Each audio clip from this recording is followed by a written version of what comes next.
Me is I'm not the governor's handpicked candidate. Thank you. All right. And Mr. Mongolia, the final person for this, you're the final person for this question. What distinguishes you from the other candidates? I guess in short, it would be dedication to this organization. You know, for years I have been fighting with you side by side in the trenches for years. I have been to and spoken at your Lincoln Day dinners, your RECs, your Republican clubs. I have helped set up a lot of the Facebook pages for the people in the organizations, your RECs here. I've helped train you guys and help you guys along with social media. I have been dedicated to helping the grassroots since day one. I've traveled the state, and Chairman Pate, you know, we traveled the state just doing everything we could with for a long time without even an expense account. And we did it because I love this party. I did it because I think that this party can be the best political organization in the world. I did it because I want us to succeed. So what sets me apart? Dedication. I don't have to promise what I'm going to do. I think you all know that when I say I'm going to do it, I'm going to get it done. All right, moving on to the next question. This one we will begin with Mr. Kelly. Mr. Kelly, many folks say that we are activists as REC members, and the way that we view elections and public policy is different than how the regular conservative voter does.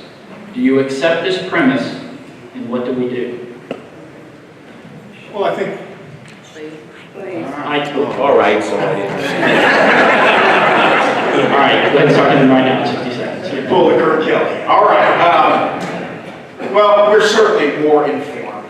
We're certainly more engaged because of our information and knowledge and so forth. But I don't think that fundamentally changes us from the hopes and the desires and the fact that we can reach out to these folks and begin to draw them in. Again, part of this is all my conversation. You're noticing my theme is we've got an obligation to be out there having these conversations person to person. Let's quit trying to technique this thing into victory.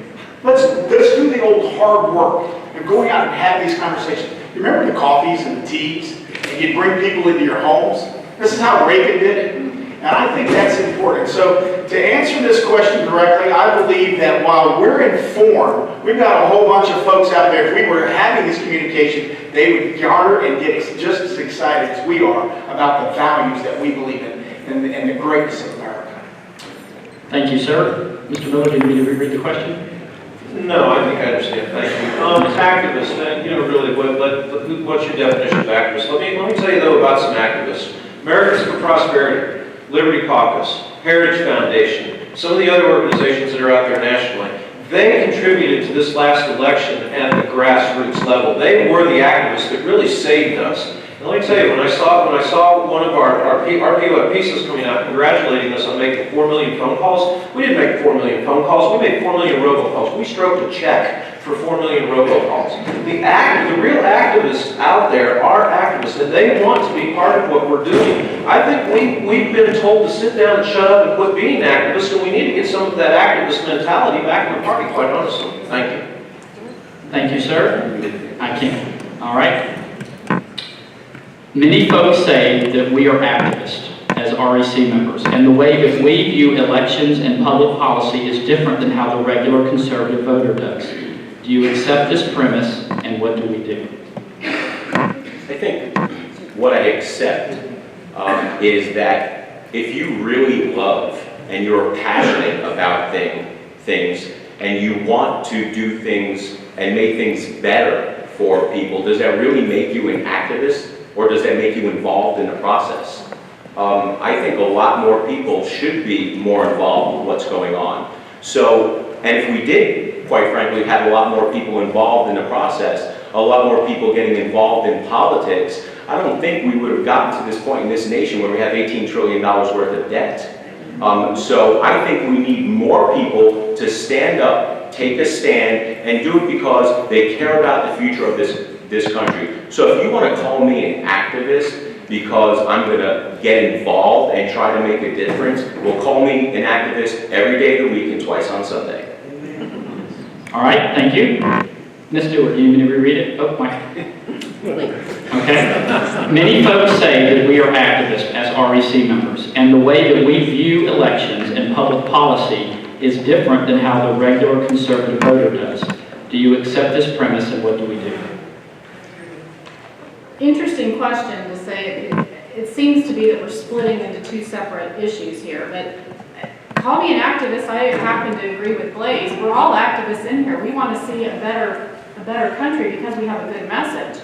I would hate to say that, you know, because you're a conservative, you're not an activist. I don't get that premise or the question at all. I think what we are is we're all Republicans in this room. We probably agree about 80% of the time that the liberal agenda is not the way to run this country. And if we have another Republican president, we can save our country in the future. But if we have a Democrat win 2016, we're going to pretty much kiss it goodbye.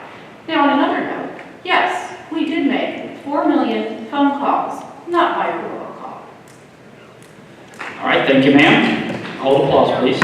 All right, moving on to the next question. Mr. Miller, we'll begin with you with this question. We as Republicans have a platform. If a public policy comes up that is antithetical to our platform, we should vocally and formally oppose it. Do you agree or disagree? And I know I messed up. Would you like me to reread it? Please. Okay, I apologize. All right, don't start the time yet. We as Republicans have a platform. If a public policy comes up that is antithetical to our platform, we should vocally and formally oppose it. Do you agree or disagree? Well, first of all, our platform is the RNC platform.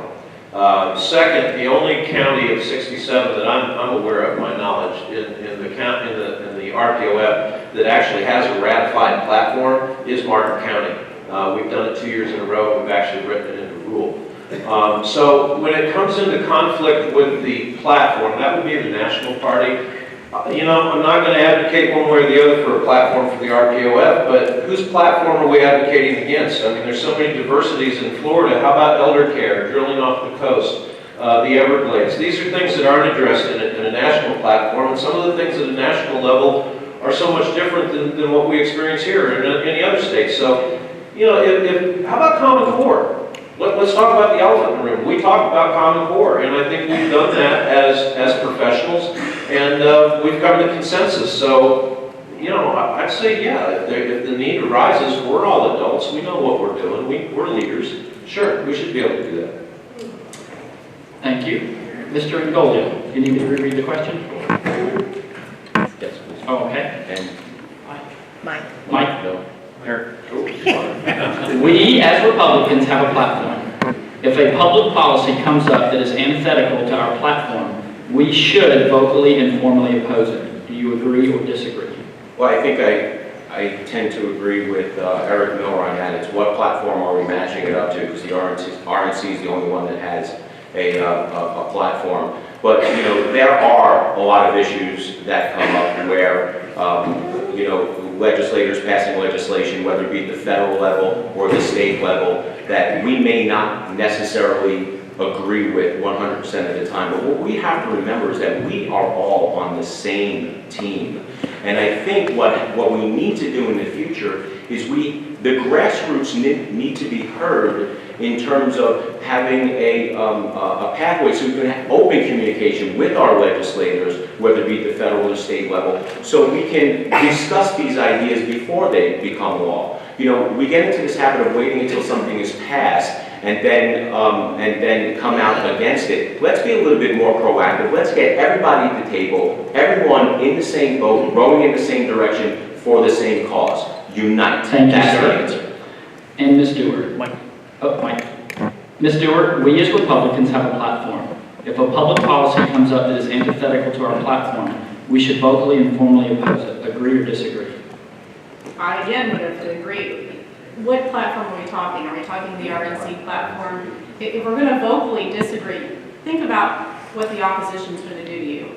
What are the Democrats going to do when we start opposing some of this stuff? Should we sit here and educate ourselves on the issues and talk about some differences that we might have inside this room? Absolutely, we should. But when we walk out of here, after we've had the open discussion, discussion and educated ourselves on the issue, be it Common Core, whatever we're talking about. We need to be united when we walk out that door. One, united party as a Republican brand so that we can go win elections for Republicans. Otherwise, the liberal media will tear us apart. Thank you, ma'am. And we will end with you, Mr. Kelly. All good points. I agree with all of what is said. I would think the word you said should. I think maybe in some cases we could. I think that dissension sometimes is a good thing. I think that when we have differences and we hear from the grassroots, that we should have a vehicle in which we can share that. I also agree that it's probably important for us to really understand our platform. I watched Sherry Ortega as she was giving us, we were giving before the election, and she was out there presenting. She would read some of the principles of our platform. It was interesting to watch people learn that. I think that's a part of our ongoing training. But I do think the platform is important for us. It does set us apart. It does establish standards for us. But I also think there's times when we can say, hey guys, you might be getting it wrong here. And then it's the way that we communicate that information that really matters. Thank you, sir. Moving on to the next question, and Mr. Ngoli, we will begin with you. What specifically, in terms of time, talent, and treasure,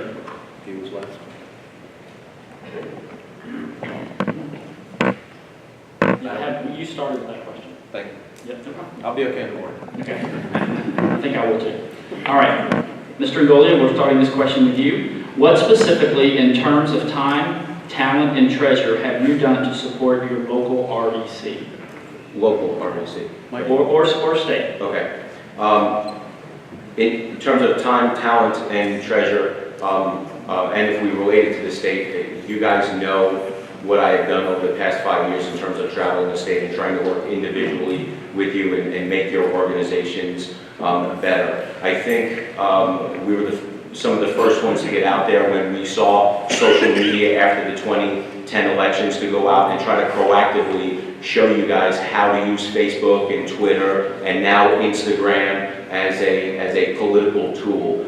In terms of treasure, locally, I donate a lot of money to our local party. Before I became chair, in fact, in 2008, before I became chair of the party, one of the reasons why I got involved with the Republican Party is there were 2 liberal county commissioners who were just overtaxing and overspending us in Hernando County. I put up over $40,000 of my own money to help get them off of the county commission, and that was with Barack Obama at the top of the ticket of that year. Thank you. Ms. Stewart, what specifically, in terms of time, talent, and treasure, have you done to support your rec? In my local REC, being a county chairman and running a number of campaigns through it, be it presidential or gubernatorial, as you know, you spend from 7 o'clock in the morning till probably midnight there, 7 days a week, making sure that your volunteers have what they need to make the phone calls, to walk the neighborhoods, do whatever they have to do. Literally, it became a job of service. And I think most of you in this room will agree, once you get this bug of being in politics, it kind of gets you. And every 2 years, you kind of plan your life around it. So you get in there and you work and you make phone calls. And then you go and you get whatever you have to do to make sure that those numbers come out for whoever that candidate is. Because you know above anything that once we get a Republican into office, that it will be the best Republican that we have to offer in that office, and that will be managing our local, state positions in which they're in. So it's a bug, it's something that I have, and time, talent. Thank you, ma'am. All right, Mr. Kelly. I'm not sure exactly how to answer this question. I've been doing this since Republican politics, since 1982, not missing a cycle. You're involved. You go out there, you walk your precincts, you make your phone calls. Obviously, I've done a lot of campaigns, so a lot of people come and ask me how to run campaigns, and you'll work with them. Invariably, you get involved. You're not only giving your time, but you're spending time away from your family to be involved in these things. Giving a lot of different money from campaigns to also events. Many of you have called me to come and speak to your RECs. Drop it in the hat and go do that, and it supports you. I think this is a labor of love. I don't keep score on this. I don't know how to keep score on it. I do this because I love the cause that we're involved in. And I think that's, maybe that's the definition of an activist. They really have that love. We'll just continue doing this. Thank you, sir. And we will end with you, Mr. Miller. What specifically, in terms of time, talent, and treasure, have you done to support your rep? Thank you. Going all the way back, I mean, I've done things like worked on the communications committee. I've chaired local, state, and national campaigns for candidates within the county. I've done recruitment, put out signs, made calls, given talks, written letters to the editor, training, attended executive board meetings. I think I went a couple of years of perfect attendance at every REC. I mean, it takes a lot of time and a lot of effort. And realize too that when I'm in public, I reflect back on the party at a local level. You know, and one of the things I keep hearing too that goes back to this is the word unity. And I'd like to remind everybody that unity implies that we have a separation. And you can't bring things back together and create unity without reconciliation. And I think we need to start working first towards reconciliation. Then we can find unity. That's the way we get help. Thank you. Thank you, sir. And moving to the next question, Ms. Stewart, we will begin with you as the first person. Concerning state committee and REC members, what's the most important loyalty to Republican principles or loyalty to anyone using the name Republican to run for office?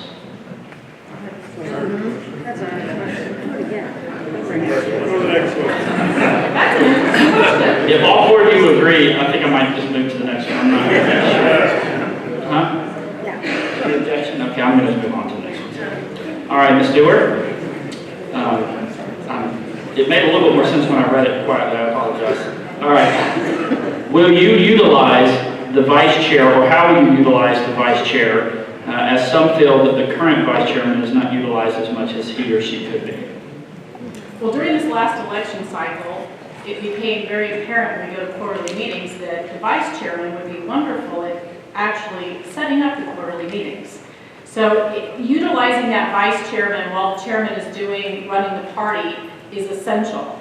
And I think when you put a vice chairman, a good, strong vice chairman, as we have this one too, going out there and also meeting, it's one thing to have an executive board, but it's another thing. We have to work as a cohesive unit. We have Sharon Day, we also have Peter Feynman. We need to all be out there, as well as the vice chair, communicating with you and being out there speaking and engaging people into the party. So the vice chairman role could really be expanded into something that helps with the quarterly meetings. Putting one of these meetings on, putting this weekend on actually, is extensive. It takes a lot of time and a lot of man hours. And having a vice chairman participate in that would be wonderful. Thank you, ma'am. Mr. Kelly. Well, this is really important because, quite frankly, this is about organizational strength. You have an executive board that is underutilized, and therefore they can become demotivated. Quite frankly, we ought to be utilizing their talents and their skills, finding the roles that they're interested in, but you also get them deeply involved. I can't wait because Peter Feynman and I will be joined at the hip. Sharon and Day and I will be out there going and talking all over the place. We'll be all out there engaging. This isn't about one person. This becomes about a team. The entire executive board, and therefore the entire RPOF leadership here in this room. You would engage that. You have specific roles. You have specific responsibilities that can go along with that. And the more that we do that, the more that we utilize your strengths and your energies. Thank you, sir. Mr. Miller. Leadership. Leadership is understanding the resources you have to work with. And, you know, you've got to remember, everyone but the chairman on this group that we have is a volunteer. So a lot of that, the answer to that is you use the people that you have to the level that they're willing to contribute at the skill set that they're willing to contribute back to the party. Hard to answer because we don't quite know who our vice chair is going to be yet. So, you know, yeah, will I utilize the vice chairman? Sure. Should the vice chairman be in the communication loop? Sure. Should the vice chairman have responsibilities? They do. You know, it goes back to a management style. So, yeah, sure. I mean, if the vice chairman is willing to contribute, I'm willing to, anybody everybody needs help. We all know it. And it'd be nice to have somebody who's willing to do that. Sure. Thank you. Thank you, sir. Mr. Ngolia. First, I don't know if this is a loaded question or a softball question, but I will tell you that this, utilizing all of the board, all of the officers, and all of you, creates a tremendous opportunity for all of us. We know that the vice chairman has no official duties under our Constitution and rules. And I think not getting the vice chairman and or other officers involved in the process is just more of the effect of having top-down, too much top-down control in terms of RPOF. I believe that we had members, officers of this committee, and the members sitting out there in the audience. There are great people out there, amazing people with amazing talents. We need to be utilizing all of them and encouraging all of that talent so we can all flourish and be the party that we deserve and we can be. Thank you, sir. All right, moving on to the next question, and we will begin. I shut it off. Mr. Kelly, you get this question first. How will you strengthen the relationship between lawmakers and the state executive committee? Is that a setup question? I loved my time when I served in the Florida House. I love those members. I love, now many of them are over in the Senate. I know that the roles that they play, and I know how much pressure they're under in a lot of respects. It's a great honor to be there.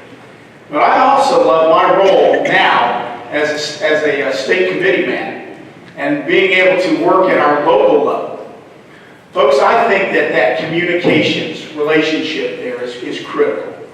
I think that when there are differences, when we bring differences to them, Common Core is a perfect example, we bring it in a respectful and caring way, making sure that they understand our real concerns. But I'll tell you what, there are some great conservative Republicans in the Florida House and Florida Senate. And I think we need to always build that relationship and have those open communications. Thank you, sir. Mr. Miller. Strengthening relationships. Without honesty, you don't have truth. Without truth, you don't have trust. Without trust, you don't have a relationship. So I think we need to talk about some of the obvious things.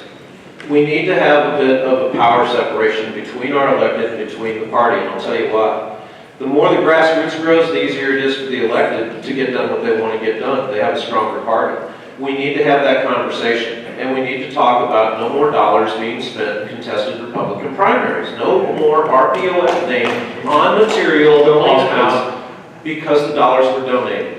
There has to be a separation. We have to return health to this family, and we all have to understand our roles. We don't legislate. We're responsible for the brand, and it has to be a healthy adult conversation to take place. And I tell you, we can do great things together. You think we're doing good things now, you wait. We're going to do even better. Thank you, sir. Mr. Ngolia.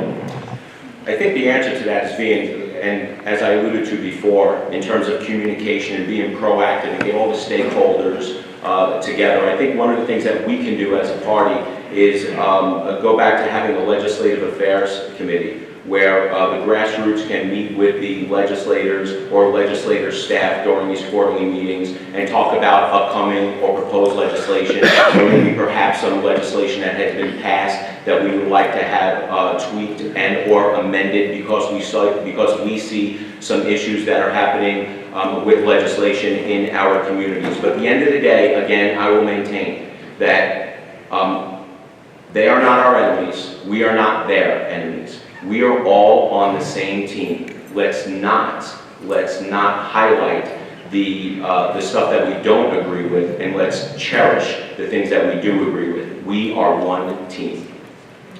Thank you. Mike? Ms. Stewart, how will you strengthen the relationship between lawmakers and the state executive committee? I think that's probably one of the most important relationships we have as a party is our elected officials that we have. We put them into office. We need to strengthen that relationship by keeping in contact with them, as well as saying, we're your REC, we're here to help you as well. So it's going to be a two-way street. It's by communicating Because you all know, you're involved here because you know that the politics in getting these Republican candidates elected matters. So you take these issues to them. You may have a neighbor, a friend, or whatever that has an issue with politics, and because you're involved and you know your representative or elected official personally, you can engage more community into the party. I think that's where this begins. It's the grassroots, once again, that we can engage more, bring more people into the party by keeping that relationship with our elected officials. Thank you, ma'am. All right, this will be the final question before we move to the closing statements.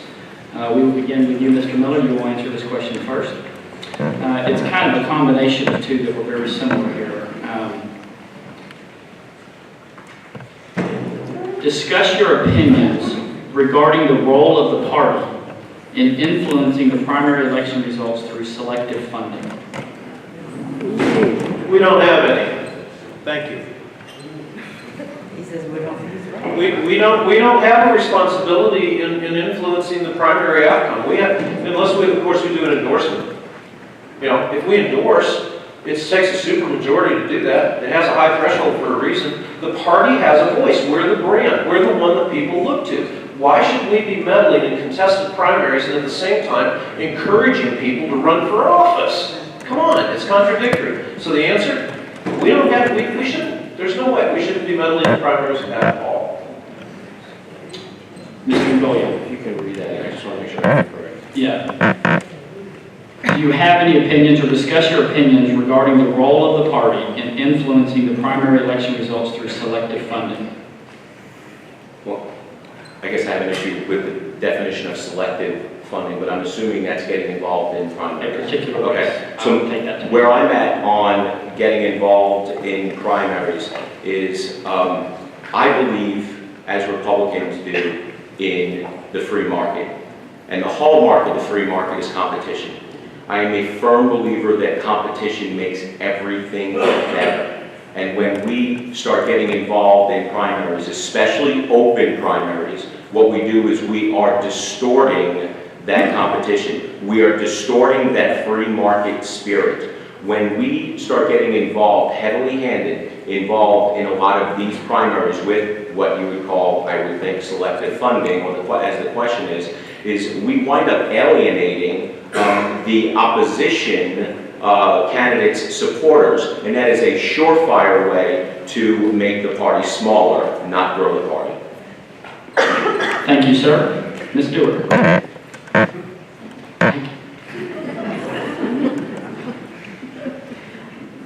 We shouldn't get involved in the primaries. We have one of the most, we're going to have in 2016 a race. You all know one of the possible presidential candidates is going to come from the state of Florida. In no way should this party set a precedent of endorsing on primary. How are we going to get candidates to run for office if we sit and endorse on a primary? We should have a level playing field, and we all do this in our local counties. We don't endorse in a primary. We want to make sure that we get all of the candidates out there running so we can select the best candidates. Let's let the voters decide.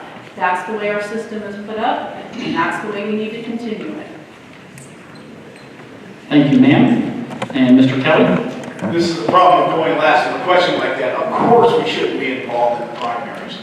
This idea of top-down or putting the thumb on the scale just to be able to get a top position or someone in the party to be able to get their person elected really goes against everything we do. And Blaze, I think you're exactly right. This would destroy the very base that we're working on. Now, there may be some examples where somebody has come into the party and there's some false pretenses there. But even then, I don't think the party gets involved. You'll have probably the conservative groups and so forth at that point in time get involved. But I think that there's really no place at any time for us to have a thumb on the scale, top down, coming from the party. Thank you, sir. And at this point, we will move to the portion where we will have our closing statements by our four candidates. They will have 90 seconds to provide a closing statement. Same thing with the timer. When it gets down to yellow, you will have 15 seconds left. And Mr. Ngoya, you will go first in the closing statements. Well, first, I do want to thank everybody for coming here and the opportunity to share our views. As you can see, we're up here. We all like each other. I mean, the candidates running for chair, we're all friends. And this is just plain good-hearted competition about the future of our party. But the question that I think needs to be answered by the people listening to this debate and the people who will be casting their votes on January 17 is this, is that which one of these candidates is going to put the Republican Party of Florida in the best position to win 2016, the state of Florida, for our Republican nominee? That's the question that needs to be answered. Who has shown the commitment, the drive, the energy, the passion to get it done? Who has the vision and the resolve to hand this state and its 29 electoral votes to our Republican nominee? That is the question that you have to answer. But in closing, I'm going to use a Lou Holtz quote. Lou Holtz said that if you want to be happy for an hour, eat a steak. If you want to be happy for a day, play a round of golf. If you want to be happy for a month, win the lottery. But if you want to be happy, truly happy for the rest of your life, work to make others successful. I will work hard to make this party, your RECs, and all of your candidates successful. I humbly ask for your vote and your support as chairman of the Republican Party of Florida. Thank you, sir. Ms. Dewar, you have 90 seconds to close. Mike, thank you. I'd like to thank you all. I'm humbled to be your chairman and have you vote me in about 7 months ago to run this party and jump on a moving train, going fast. We did an incredible job. We ran the most watched governor's race, raised more money than ever before. We had our own digital department. We collected all the data. We did data mining. We did things that we have never done before. We have the foundation for a Republican Party that will last us another 10 years, and it will be a strong Republican Party. I ask for your support to lead this party for another 2 years because we have that foundation. We're going to improve upon it as we go, and we're going to win in 2016 and put a Republican president in the White House. I assure you that will happen. Thank you. Thank you, Ms. Dewar. Mr. Kelly, you have 90 seconds for a closing statement. Thank you. It has been an honor to be with you. And I have enjoyed this process. No matter what happens, I've enjoyed the process just getting to know you and becoming friends. I hope that's right, that we have that opportunity to spend time with you. And Blaze, you're right. We are all good friends up here. You have good choices. I started off by saying, not Samuel Adams, education, training, demonstrated wisdom, proven virtue. Before I ran for this, I went to my board of directors because they had the authority to talk to me, and I wanted their authority. And I sat down and I said, guys, I'm going to run for the chairman of the Republican Party of Florida. They were excited, they voted, and one of the guys said, Kurt, if you do for them what you've done for us, the Republican Party is going in a great direction. I'm a visionary. I'm a unifier. I've got pretty good communication skill sets, can stand before a camera. I'm a passionate leader. I have business skill sets and acumen. But mostly, I want you to underline this, mostly, I have a servant's heart. And I will be a chairman that will serve you and serve your RECs and everyone that works for me and everyone that comes into that office will have a servant's heart. And we'll hold them accountable to that. We have a great opportunity to do some great things here in the future and for the next 20 years. God bless you. Thank you, sir. And Mr. Miller, and for everyone's information, I had offered to the candidates if they wanted to give their closing statement from the podium, they were able to do that. Thank you. My legs are actually cramping. I needed to stand. Ladies and gentlemen, what we're talking about here is responsible reform. We're not talking about tearing the party apart. We're talking about building the party back up. You know, we're talking about protecting the brand and putting some polish back on it. When Debbie Wasserman Schultz comes into town, who do you want standing up for the brand and the polish? Who's going to stand up to Debbie Wasserman when she comes in here? You know, we need to talk about broadening our diversity base a little bit more. Quit talking about people as groups of people and talk about people as needs, wants, ideas, and reasons that we can all come together as a larger group, as Republicans. We need to get the dollars that we're spending out of the contested primaries. I don't think that's going to be a problem. I've already set appointments with the legislative leaders. I'm looking forward to meeting with them. And in terms of the fundraising, I've already set some meetings with some of our top donors to let them know that what we're talking about as a group of people is not tearing the party apart and going renegade on them. What we're talking about doing is strengthening it so it's better for all of us. Those meetings have been set, and over the next few weeks, I hope to be having those meetings. Appointed votes. You want to get rid of them? Elect me. We have more than they do. You elect me, I'll do everything in my power to make sure that we administratively remove those appointed votes so it will never happen again. It's our party. It's your choice. I ask for your vote. Thank you. And please join me in giving a round of applause to all of our team.